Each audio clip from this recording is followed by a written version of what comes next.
My name is Don Hemstreet, and I'm on the Board of Education too, and I've been asked to read this book. And this book is about a guy that has a little bit of a problem. His name is Howard B. Wigglebottom, and he wiggles a lot, and he has to learn how to listen. Look at this picture of him. See him? Look at him here. What is he? His mouth is wide open. He's jumping around. He's hollering. His feet are in the air. So this is a story. Howard P. Wigglebottom learns how to listen. See his ears? Got his ears. See? This is what Howard P. Wigglebottom had to learn. Meet Mr. Howard Wigglebottom. Howard is always in trouble at school. And you know why? He just doesn't listen. Look at him. Look at his mouth's open. He's jumping around. Yeah. During story time, instead of quietly listening, Howard bounces around the room. Look at him jumping around there. The teacher says, "Howard, please sit down and be quiet and listen." But you know what? Howard, he doesn't listen. Look at him jumping around there. Whoa. Everybody else is sitting down listening, huh? Yeah. The teacher says, "Howard P. Wigglebottom, you're bouncing too close to the fan." And when he sits close to the fan, his ears go up and he gets caught in the fan. He just doesn't listen. Now his ears are all twisted around his head. Does that look like a good deal? I don't know. You thought maybe he'd learned a lesson there. So he goes to lunch. And one of his friends is a beaver sitting there, and he's watching Howard P. Wigglebottom come. He says, "Hey, Howard, watch your step," because right under Howard's foot is a banana.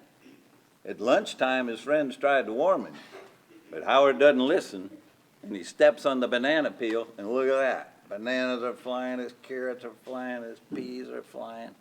Howard's really having an issue, isn't he? What's his problem? He can't listen. Now he goes out to the playground, and one of his friends, a nice little crocodile lady, comes over after lunch, and she tries to tell him something important, but Howard doesn't listen. Matter of fact, he takes his yo-yo and ties it around her mouth. She was going to try and tell him something nice, but Howard just doesn't listen.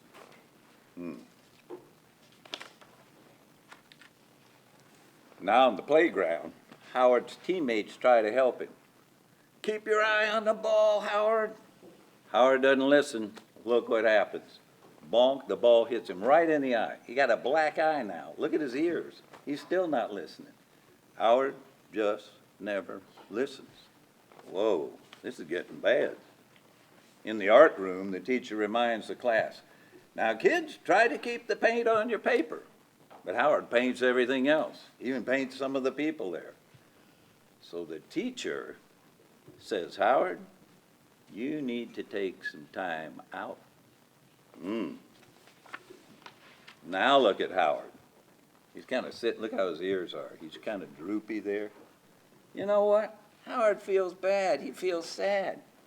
He doesn't like being alone, and he doesn't like being in trouble. And he thinks about his day a little bit. He thinks of his ears getting caught in the fan. He thinks of him slipping on the banana peel when his friends told him to look out. He thinks about his friend who tried to tell him something nicely and he wouldn't listen. He thinks about his paint class where he should have been painting on the wall and he started painting people. And he thought about his black eye when his friends tried to tell him, "Look out, Howard, the ball's coming," and whack, hits him right in the head. Then Howard does something. Howard makes up his mind from that moment on he is going to try very hard to be the best listener he can be. The next day, Howard does listen. Look at his ears. Remember his ears back there? They're all floppy down. Look at his ears now. What's he doing? Howard's listening. He listens during story time. Then he waits for his turn to talk and then asks a question about the story. He does so well, Howard gets a listening star because Howard really is listening. Look at his ears now. Whoa, look at his star. While walking home, Howard gets both of his eyes and ears open, to help get safely across the street. Howard is really listening. Look, he's got his day pack on. He's got his little star. He's doing great. He's watching. Stop, look, listen. Howard's really doing great. Now, Howard goes home. When he gets home, he hears his mother say, "Howard, please put your backpack and clean up your room now." When Howard gets home, he listens to his mama. "Okay, Mom, okay." Boy, Howard's different. Look at his ears up here. Look how happy he is. Howard is really, really listening. So Howard gets some extra time because he doesn't have to spend any time in time out. He has time to play. He can go out and have a good time because Howard listens. Then it comes time for bedtime. "Howard, please brush your teeth." Howard does. Howard B. Wigglebottom is really, really listening.